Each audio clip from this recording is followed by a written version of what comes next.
and he's a renowned author and researcher. Now, about today's topic, freedom of speech and expression is a prime constitutional right, yet often challenged due to many adversities in the contemporary world. Welcome, Professor Basu, from Scope Parul University, to enlighten us on this very interesting topic. Thank you, Professor Halada, for the introduction. And I'm really excited about to speak about today's topic of freedom of speech and expression. I have written about it from a different context, but today I plan to discuss a little bit broadly about freedom of speech and expression, because as you know, you have worked in this area also, that when it comes to content regulation in cyberspace, freedom of speech and expression is one of the most contentious topics. It's very difficult to get that balance right between freedom of speech and expression in one side and making sure that people are not falling victim of hate. There are no national security issues. You are not promoting divine behavior, particularly issues related to terrorism and others. So it is one of those issues where there is no right or wrong answer. So today I plan, so I've got very structured planning, so it's going to be very organic in some sense. I'm going to discuss what I believe is the reason why we have so much complexities around regulating speech and promoting our right of freedom of speech and expression. I will touch upon UK's position. Interestingly, when I discuss about UK, I will look into defamation law. I think in one side that is quite important, and obviously human rights law, the European Convention of Human Rights. And I'm just going to touch upon a bit about US First Amendment protection. Okay, but I'm going to start by discussing what, in my view, is the main reason why we have got so much of problem when we try to regulate freedom of speech and expression, or when we try to find that line between what is acceptable speech and what is not acceptable speech. Now, we hear a lot about offensive speech.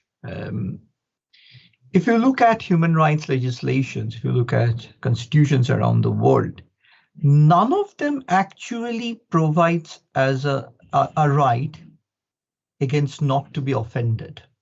Okay, so offensive, offended, that is different. Okay, just because someone is writing about something, saying something which the majority does not subscribe to or ascribe to, doesn't mean that person is expressing a view which can create problem in terms of law and order problem, in terms of that speech being can be classified as an exception, as a restriction on freedom of speech and expression. So there is no right to be offended. So even people, when they push the boat out, that doesn't mean that the speech can be restricted.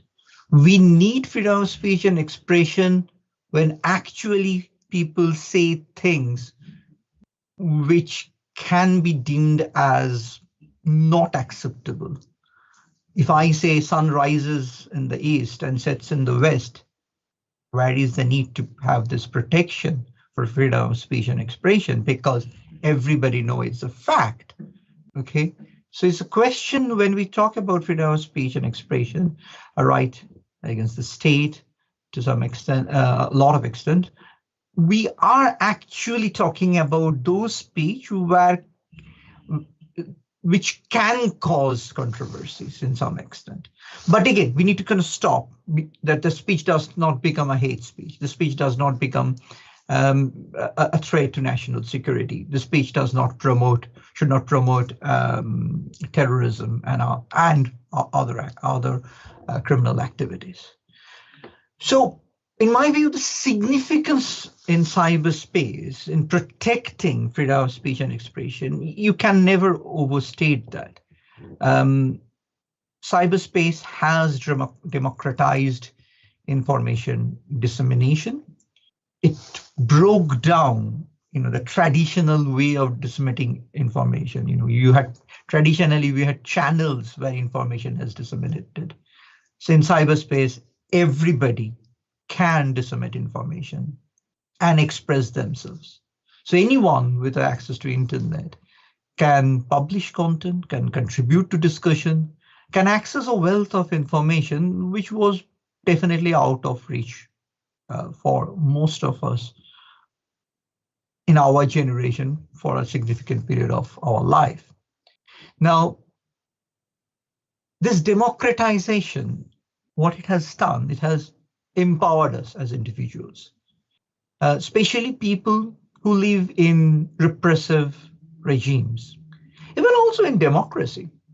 It has given them a voice to dissent, to organize movements, and sometimes even advocate for change.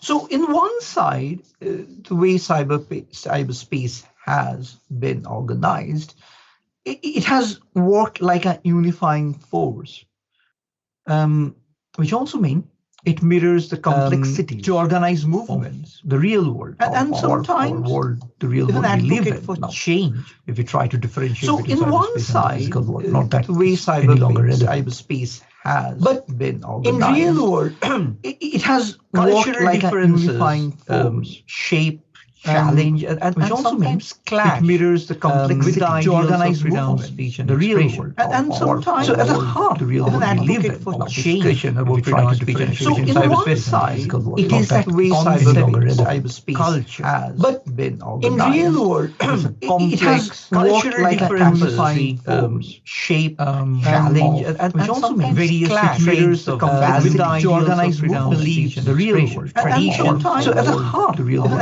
we live in. Change that we try to define in one side, it is that way cyberspace culture, but in real world, it has worked like a unifying. Now this culture shapes, challenge, and also various traits of influence to organize our beliefs, the real world, and so at the heart, the real world, and appreciation that we try to define in one side, it is that way cyberspace culture, but in real world, it has also like a mirror. Now this culture shapes like challenge and also various traits of influence to organize our beliefs, culture, and so at the heart and appreciation that we try to define in one side, it is that way cyberspace but in real world, it has also like a mirror. Now this culture shapes like challenge and also various traits of influence to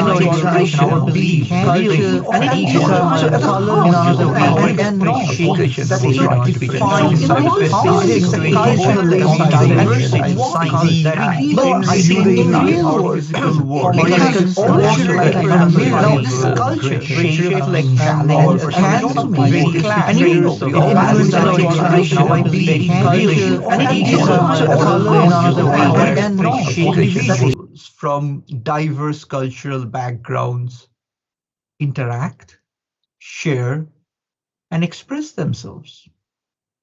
This convergence of ideals, convergence of culture, creates a beautiful tapestry of content and perspectives. It offers a kaleidoscope of ideas, opinions, expression, which has never happened before in the human history. Never before so many different cultures, people with so many different beliefs came in contact with each other in such a wide scale.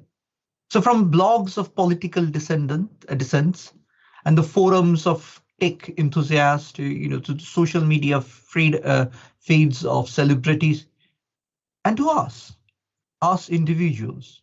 We provide information, we express ourselves, and it is a beautiful way which shows pluralism of thoughts, voices. But this diversity, which is a source of richness and learning, is also a major cause for concern. Cultural norms play a very critical role in shaping what is considered acceptable and what is considered as offensive. What may be regarded as a harmless joke or critique in one culture could easily be seen as deeply disrespectful or even blasphemous in another. In United Kingdom, I can happily and probably get away with a lot of cases criticizing political leaders in this country, the government in this country. But it may not be so, or may not be the same thing in other parts of the world. So the question is, who is right and who is wrong? And how do we decide who is right and who is wrong? For instance, expression of satire or dark humor often trade the fine line. You have platforms, uploading and allowing people to upload cartoons, memes, social media posts, which can, in certain part of the world, is completely acceptable because of the protection of freedom of speech and expression. But in other parts of the world, that same content, which is completely accessible from anywhere and everywhere in the world, can ignite controversies, can cause public order problem. Why? Because the clash of cultural sensitivities. So does this mean that if you are in a society where it is acceptable to write dark humor, to draw cartoons which can be seen controversial in other parts of the world, but is it acceptable to do it? And the question is, why not? It is not acceptable. Because if my laws of my country where I live allows me to do it, then why shouldn't I create that content? Does this mean just because I'm putting the content in cyberspace that I have to be always considerate of the values and the cultures and the norms of other societies? Is that my responsibility? Now, consider global reaction to content that critiques political, religious, and social figures. You will see posts on X or Facebook all the time about it. Now, in a lot of cultures, in a lot of countries, in a lot of society, critique is a valued form of expression. It is a valued form in a democracy.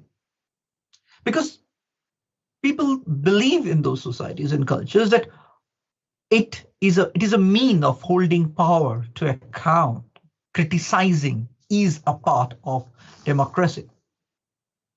Now, in other societies, in other countries, that same critical approach can be seen as a violation of respect and harmony, which can then lead to calls for censorship or even legal action against creators, something which we have seen around the world in different democracies. Similarly, discussion around gender, sexuality, and identity can have profound influence by cultural context. For example, if you are advocating for LGBTQ and plus rights, it is celebrated as a form of progress in some societies, in some countries. But at the same time, that same discussion can be considered as provocative and unacceptable in others, even illegal because of that society, of that country's deep-seated cultural and normative differences of thinking.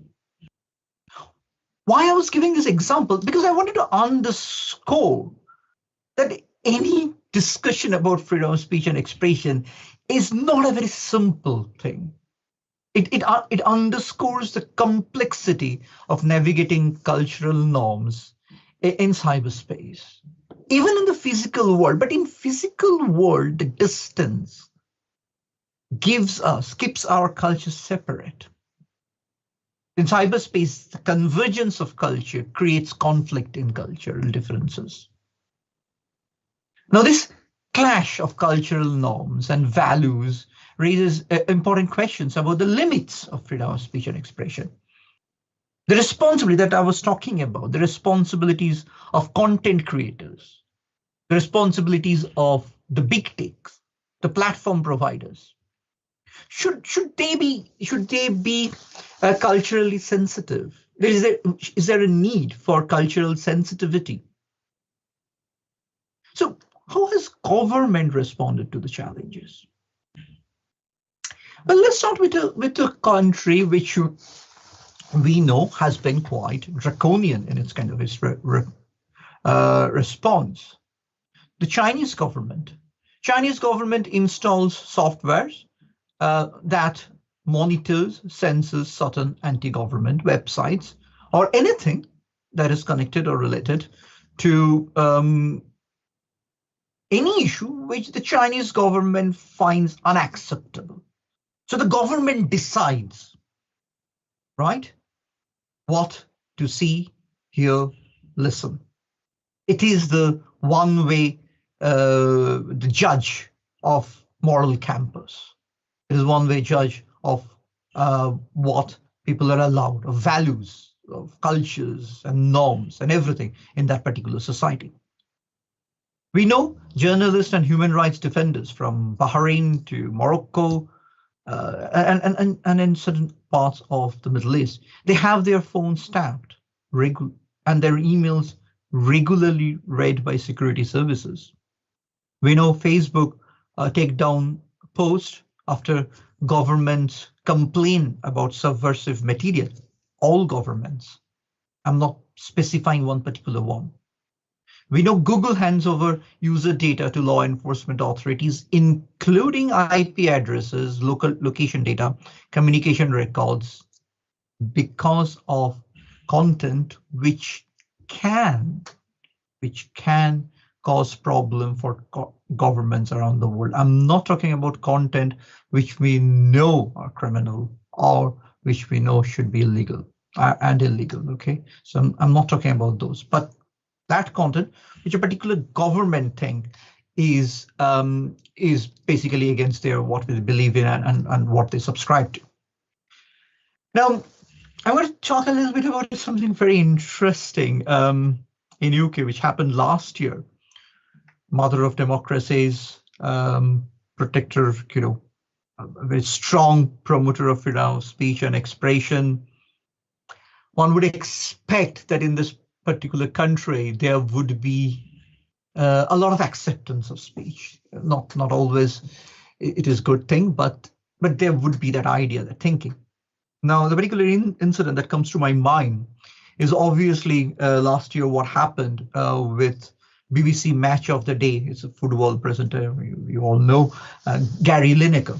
Okay, Gary Lineker, he sparked an enormous row after he tweeted comparing UK government's language around illegal immigration to 1930s Germany. Very strong, powerful tweet, and the language of it, right? Now, Gary Lineker's tweet ignited a debate. BBC argued that Lineker expressed a political opinion that violated BBC's position, its network's neutrality. BBC is funded by taxpayers, so it tries to strongly maintain its neutral position. And on the face of it, BBC's objection is neither outlandish or you can question because, yeah, frankly, it's funded by the taxpayer.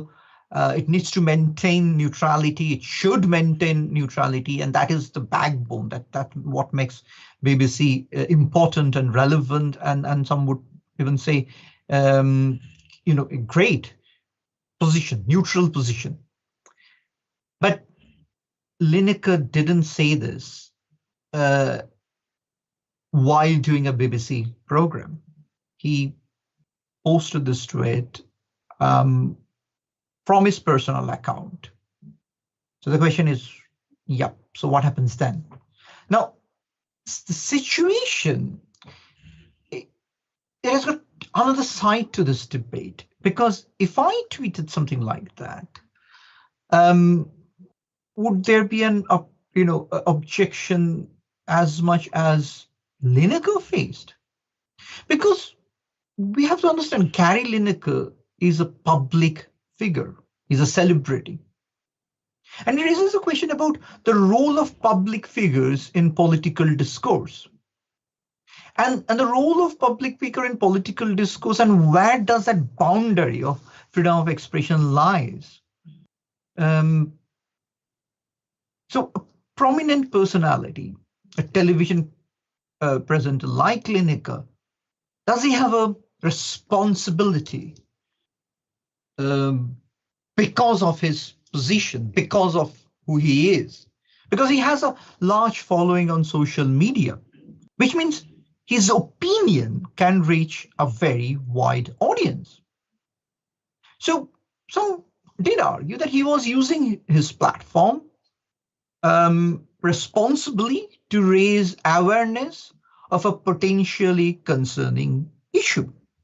And they kind of said that drawing parallels between the present situation and historical events actually encourages into critical thinking. Let us think twice, because the language around immigration that goes around in this country can be sometimes uncomfortable and kind of raises the rhetoric that was coming out from the UK government at that time, its approach to immigration. But on the other hand, the people who were critical about Lineker's comparison were also not wrong, because they thought, well, it's just inappropriate. Offensive, yes, but as I said at the very beginning of this discussion, that, look, guys, there is no right not to be offended. So yes, offensive, but there is no right not to be offended, right? But some people say, come on, this was misleading. So if you can see that this is misleading, then you are going into an area which becomes very difficult to use the freedom of speech protection right to protect. Now, that is one side. The other side is, if you are saying something misleading, your status as a public figure comes with a responsibility to be more cautious with your statements, because it can create tensions within society. Now, there was one another argument which I thought was not acceptable. Some people say, you are a sports presenter. Why should you comment about political matters? No. I thought, just because I'm a sports presenter doesn't mean that I cannot comment on political matters which involves my country, has got an impact on my society. No, that doesn't mean I can't. I can, absolutely. Just because I'm a law academic does not mean that I cannot have an opinion about something else. No, that whole argument which I thought that part of the argument was wrong. But the controversy surrounding Lineker's tweet highlights the debate about the limits, complexities of freedom of speech and expression, and the role of public figures on one side. And then you can bring it to everybody else. It's just not public figures, but yes, that it kind of amplified that role of speech and expression, the limits on it, not the role, the limits on it, and the role of public figure in trying to influence a topic or trying to express something. So what does this affair say about the current state of freedom of speech in UK? Are his defenders being opportunistic in defending his right to express his opinion? Is calling someone you disagree with to be cancelled a legitimate tactic? Is that right? That, okay, I don't agree with you, so your views doesn't matter, really? Is impartiality something worth striving for? Is impartiality even possible? Now, freedom of speech and expression is a fundamental human right. It is enshrined in constitutions around the world, and in other legal instruments. I will discuss some of them. But what it does, it allows individuals to freely express their thoughts, ideas, opinion, without fear of censorship or punishment. This right is considered as essential for the functioning of a democratic society because it enables open discussion, exchange of ideas, the ability to criticize. In a democracy, the right to dissent, to criticize, is the most important right. It is the opposition which makes a democracy. And that is the most important thing. So you can have freedom of expression which includes spoken words, written words. It extends to any form of communication, such as art, music, anything, advertisements, all covered under freedom of speech and expression. It is protected by Universal Declaration of Human Rights, Article 19, International Covenant on Civil and Political Rights, Article 19 again. It also allows what is very important in a democracy, the right given to the press to print information, to disseminate information about governments, public personalities, as long as that information is true and it serves public interest and it does not infringe on the rights of others.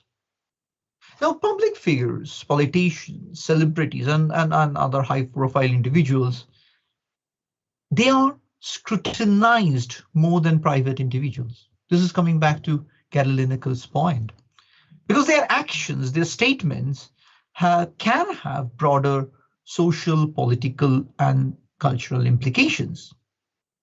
If you look at European Convention of Human Rights, it recognizes the importance of freedom of speech and expression in the context of press and media, because the convention understands and celebrates that these entities play a vital role in democratic society, because these entities foster public debate.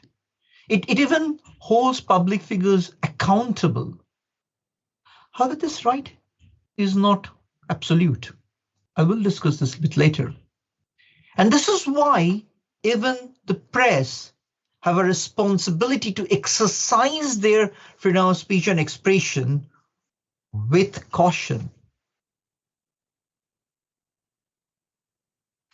Now, I just said freedom of speech and expression is a fundamental right, but it is not an absolute right. And that is quite important, because in almost all legal systems, it is recognized that there should be certain restriction on freedom of speech and expression, as it may be necessary to protect other rights in national interest and for maintenance of good relationship with friendly states. If you look at the Indian Constitution, it does same. India has got a uh, vast number of cases where freedom of speech and expression has been discussed. It has gone through Indian court system up to the Supreme Court, and it's a treasure trove for anyone interested in constitutional right of freedom of speech and expression, and how it can be infringed, how it can be pushed. It's a fantastic jurisdiction to look at and to understand, and also understand how the society and the view of the society has changed over a period of time, over 75 years. So chronologically, if you follow the development of the cases in India about freedom of speech and expression, you will see how a shift has happened. There is another thing about libel laws. It's quite interesting because I thought I won't discuss, but I think it's quite important to discuss a bit about the libel laws. And whenever when you think about libel laws, the one that comes to mind is obviously the United Kingdom. Now, libel laws aim to balance the right to freedom of expression and the right to protect one's reputations. So when a statement is both false and damaging to the reputation of a particular individual, and the individual or that entity can take legal action against the person or an organization responsible for publishing the defamatory content. And that does not qualify freedom of speech and expression. Now, if you can have a look at the libel laws around the world, around different jurisdictions, it's quite interesting in the sense that libel laws in India, where if I kind of quite an interesting thing. So libel laws are in Europe, US, they're kind of civil laws.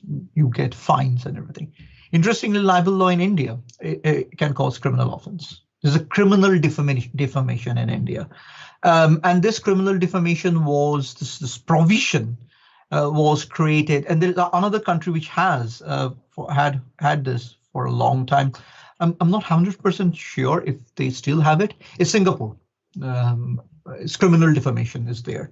Very interestingly, this law was enacted by the colonial rulers in India, to oppress the population, to oppress the subjects, and criminal defamation was brought in so that you don't defame the colonial rulers. You don't say anything which the colonial rulers find defamatory.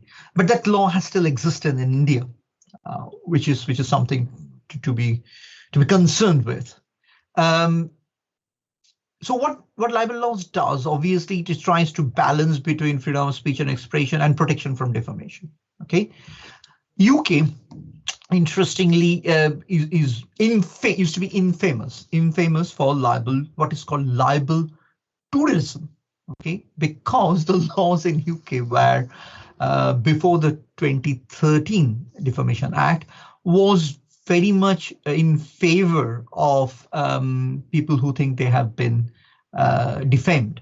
So the 2013, if you look at the provisions of the Defamation Act 2013, it only applies to England because England and Wales, because Scotland and Northern Ireland have their own laws. And under defamation law, a statement can be considered defamatory if it is published or communicated to a third party, someone other than the person making the statement, and the person about whom the statement is made. It must refer to the claimant, and you have to very clearly prove that it has referred to the claimant, the person who brings the defamation claim, either directly or indirectly. And what is more important is you have to establish as a claimant that it lowers the claimant's reputation in the eyes of a reasonable person and causes them to be shunned or avoided, discredit them in their trade, their profession, business, and can expose them to hatred, ridicule, or even contempt. It is very important that on the new law that it has to be published. Okay, and what is publication varies across different jurisdictions. However, if you look at the laws around the world, you will see websites are generally considered publications. UK became this reputation of libel capital of the world, and this is why we had to change the law. We had to strengthen the law. Okay, so at the moment, the requirement is that the claimant must demonstrate that defamatory statement has caused or likely to cause serious harm to their reputation. And this was a very important thing. UK's defamation laws, the burden of proof is on the defendant to show that no, the claimant has not been defamed. So it is still considered as the most claimant-friendly jurisdiction than others. The reason I bought defamation law because in a lot of cases involving freedom of speech and expression, defamation law has been used to restrict it. And I think it is an important area that we should keep in mind and try to understand that it's not always censorship has happened because of government interference, or it has not always happened because of constitutional restrictions, but there are other legal provisions which has been used from time to time and quite effectively to stop freedom of speech expression. But that's not to say that anything which is actually untrue or really defamatory should be allowed. You know, that is not my point. Now, if you look at Article 10 of European Convention of Human Rights, it outlines the right to freedom of expression. This is a fundamental right, and Article 10 acknowledges the importance of freedom of expression, but it also recognizes that the right is not absolute.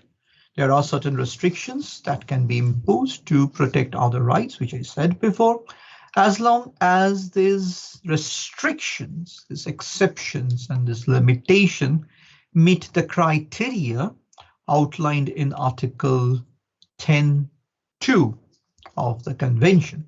So any restriction must serve a recognized purpose, such as protecting national security, public safety, public order, public health, public moral, or the rights and reputation of other individuals.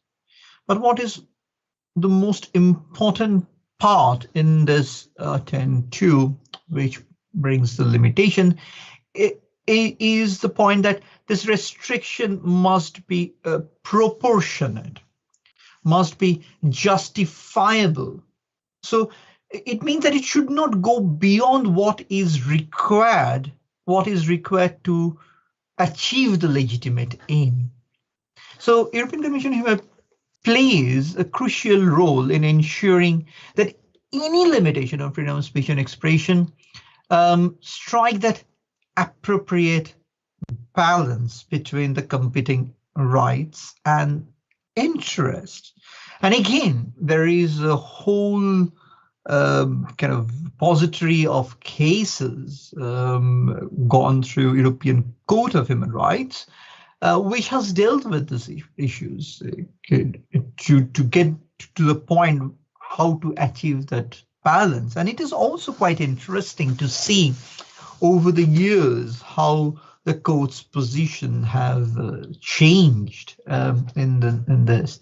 And actually that can be a lecture and a discussion on its own, kind of going through European Court of Human Rights judgments to understand the changes in the interpretation of this particular law, changes in the attitude of the courts because of what has been happening around the world and what has been happening, particularly since not happening, what has happened, how the world has changed since 9/11. Now, any discussion on freedom of speech and expression definitely warrants a discussion about United States. In the United States, the right to freedom of speech and expression is enshrined in the First Amendment to the Constitution, which kind of says that the Congress shall not make laws, any law, respecting an establishment of religion or prohibiting the free exercise or abridging the freedom of speech and expression or of the press or of the right of people to peacefully assemble to petition the government for a redress of grievances. It is a very, very important amendment.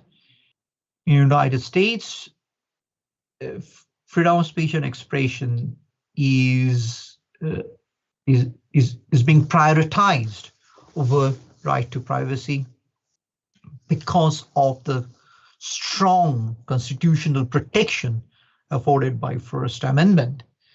And it is one of those countries where expression, the definition of expression is very, very wide. So your action can be an expression.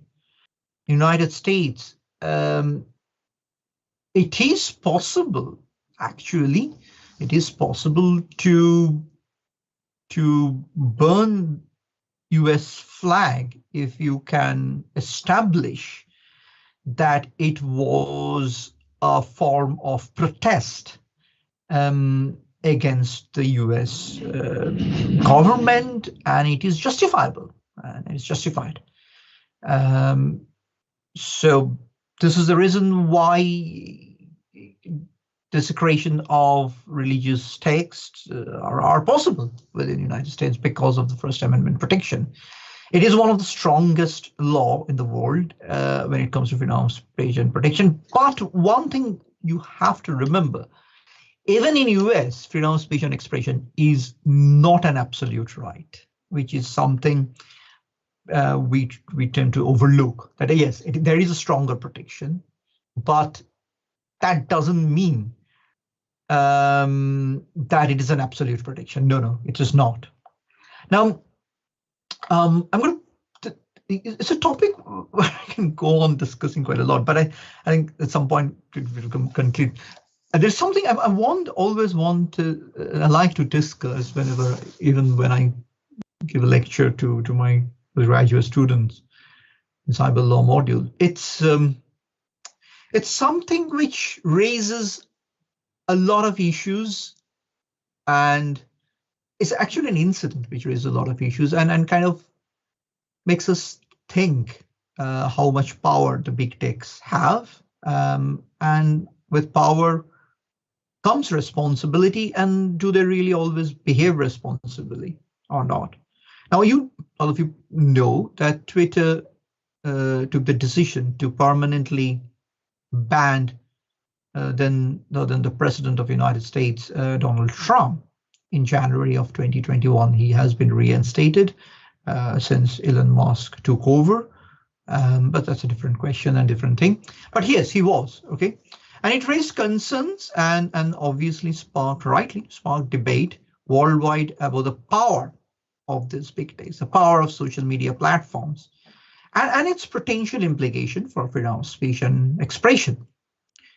German Chancellor, I vividly remember at that time, German Chancellor was Angela Merkel. She expressed concern over the ban. She called it problematic. And her view was that freedom of speech and expression is a fundamental right, and that any restriction should be decided by the lawmakers and the legal system rather than a private company like Twitter. But if you look at the Twitter's terms and conditions, you will see it does not give you the right to be platformed.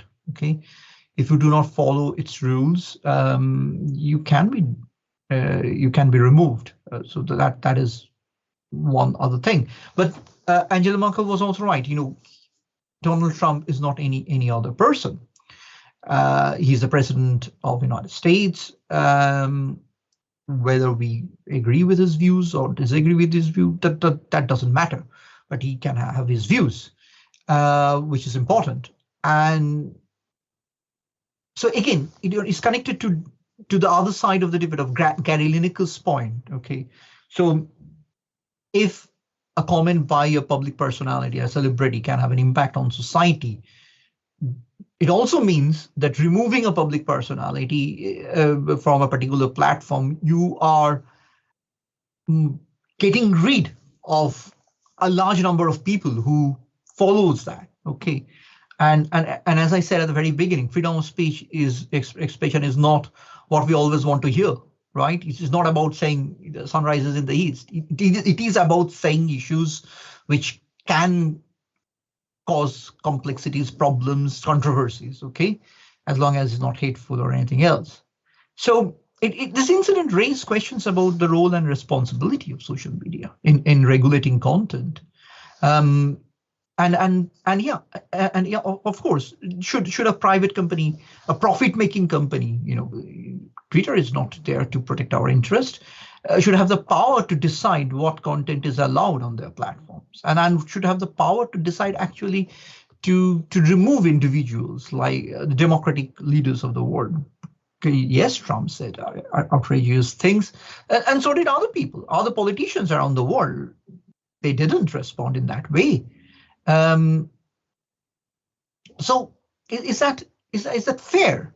Concern expressed by Angela Merkel and other leaders in Europe, it reflects the broader debate about the power and influence of social media have in shaping public discourse. So they selectively decide what should be allowed and what should be not be allowed.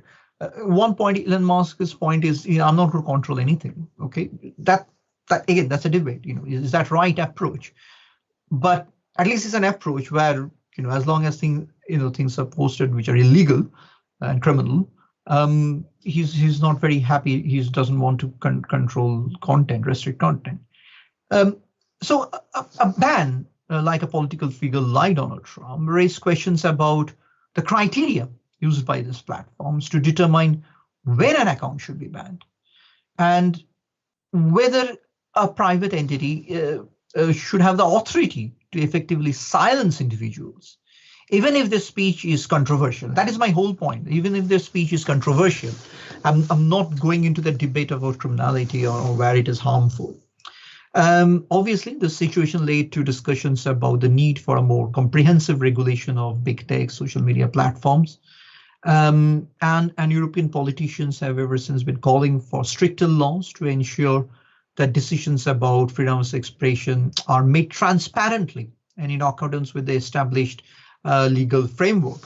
So obviously, we now have two new legislation in the European Union, Digital Services Act and Digital Markets Act, and mostly the Services Act, which establishes new rules for digital platforms, including the social media companies, which kind of ensures, and hopefully it will ensure, transparency, accountability, and protection of user rights.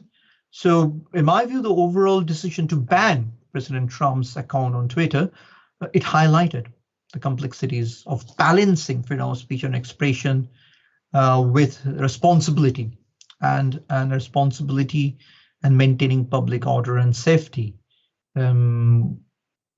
Harmful content. UK, you all know, UK made an attempt to regulate what is harmful but legal content through our Online Safety Act, which we just enacted last year, end of last year. It was Online Safety Act 2023, and it didn't happen because it was very difficult to explain and give so much of right to big techs that you should regulate a content which is, yes, harmful, but not illegal. Okay, and that is, and for rightly so, it was highlighted that this is a recipe for restriction of individual rights, particularly freedom of speech and expression.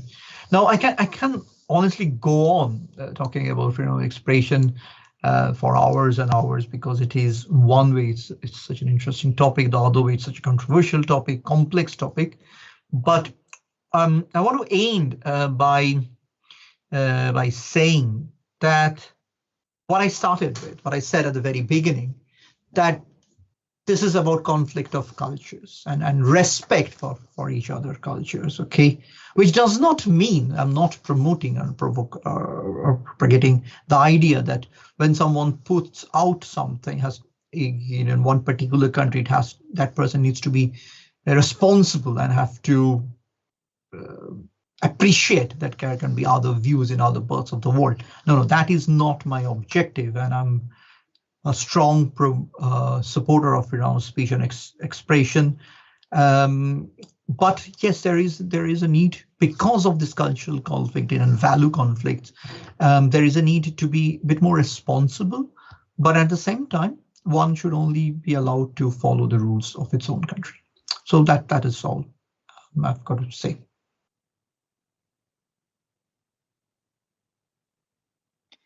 Thank you very Thank much, you very Professor much, Basu. Professor Basu. So, So, in this regard, in I this have regard, got I have got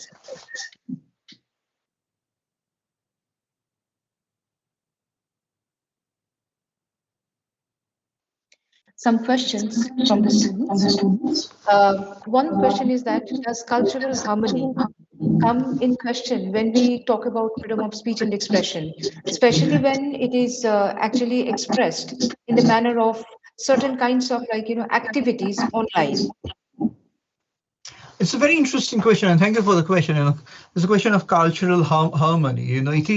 It is important to maintain cultural harmony at a time in a particular countries, but you also have to remember when you are talking about cultural harmony, we are actually kind of moving into a domain where we need to understand harmony at what cost. Okay, and that is the most important thing.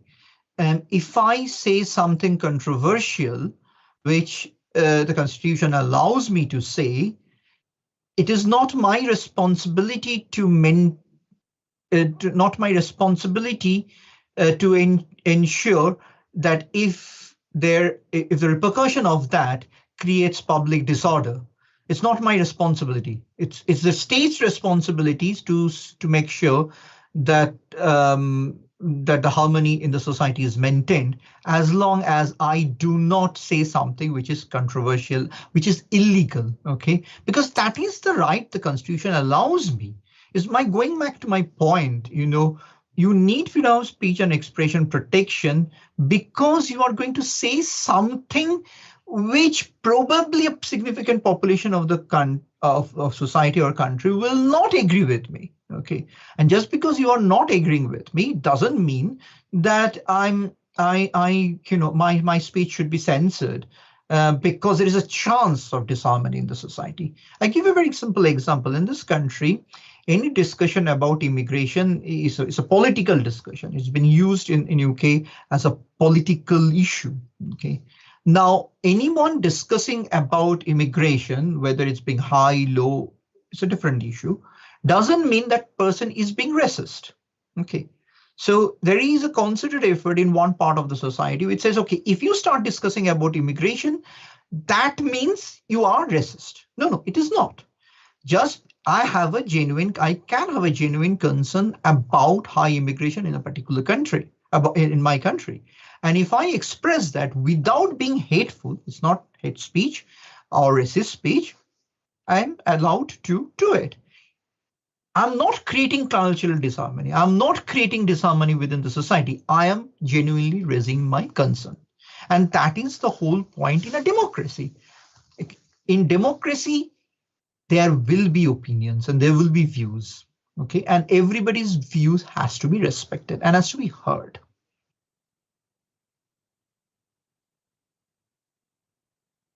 We have got loads of questions, but I do understand that there is time constraint for this. Again, I thank you, Professor Dr. Subhajit Basu, on behalf of SCOPE, Parul University, for giving us your valuable time. We all know that you are very busy with your, entire schedule of meetings. So we wish to have you again for our such kinds of podcasts and also in our institute. Thank you so much for your time, and it was really a very much engaging talk. Thank you again for giving us your time. Thank you. Thank you on Thank you behalf so of much, Samita. Thank you. Parul Universe. Thank you so much, and thank you for your invitation. And I would be here again. Thank you. Thank you. Thank you, sir.